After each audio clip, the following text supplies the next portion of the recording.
National Herald case में सोनिया गांधी से ED ने बुधवार को भी पूछताछ की। इस केस में ईडी की पूछताछ का तीसरा दिन बुधवार को समाप्त हो गया। कांग्रेस अध्यक्ष सोनिया गांधी से पूछताछ के विरोध में कांग्रेस पार्टी ने बुधवार को भी मार्च निकाला। कांग्रेस के सत्याग्रह को देखते हुए दिल्ली पुलिस ने सख्ती जारी रखी। विजय चौक पर कई सांसदों को हिरासत में ले लिया गया। सोनिया गांधी से ईडी की पूछताछ के मसले पर कांग्रेस और बीजेपी आमने सामने है। कांग्रेस का आरोप है कि सोनिया गांधी को जानबूझकर परेशान किया जा रहा है। दूसरी तरफ बीजेपी का कहना है कि कानून अपना काम कर रहा है।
राहुल जी संघर्ष करो,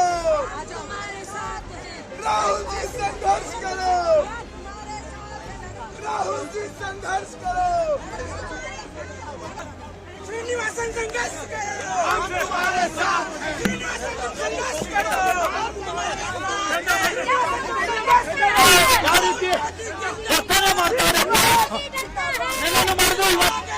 किस तरीके का व्यवहार कर रहा है police? Amit Shah general Dyer का आदेश के अनुसार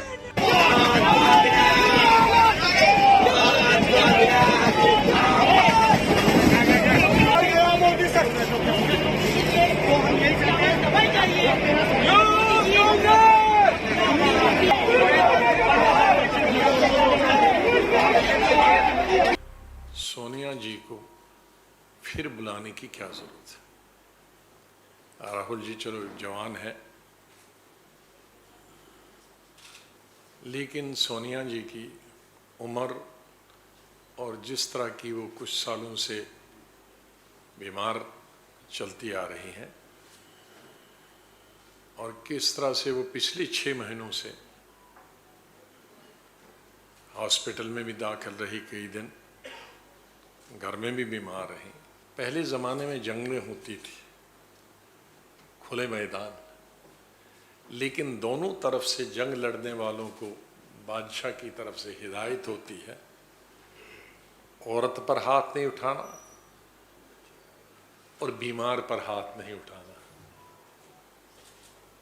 तो ये परंपरा हमारे युद्धों में भी जो लड़ाइयाँ होती थी, जो फ्री फायर होती, उसमें भी लिहाज रखा।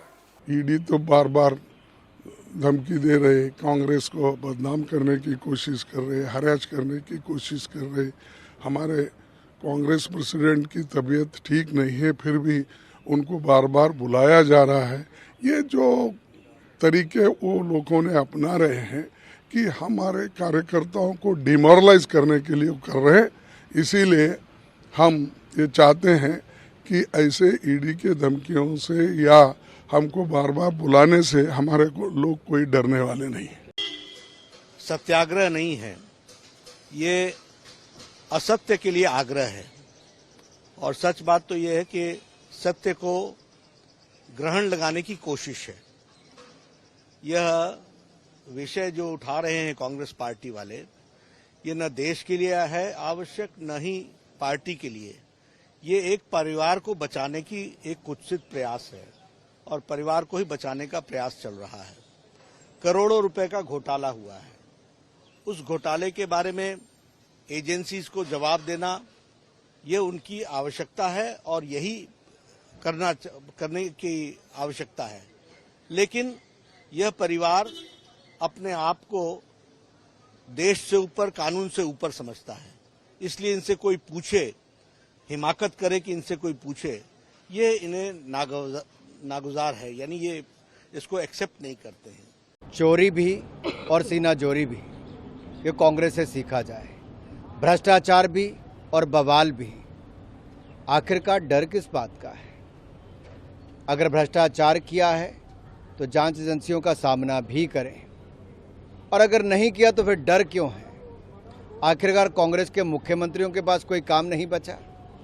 राज्यों में उनके हत्या, बलात्कार, ऐसी घटनाएं एक के बाद दूसरी आ रही हैं, और वो वहाँ पर लोगों की भलाई के काम देखने की बजाय, कानून व्यवस्था को बनाने की बजाय दिल्ली में आकर डेरा जमाए हुए हैं। ये कांग्रेस का डर साफ दिखाता है कि जो घोटाले परिवार और पार्टी ने किए हैं, उससे बचाने के लिए जनता की आंखों में और एजेंसियों की आंखों में धूल झोंकने का और दबाव बनाने का काम हो रहा है, लेकिन इससे कुछ नहीं होने वाला।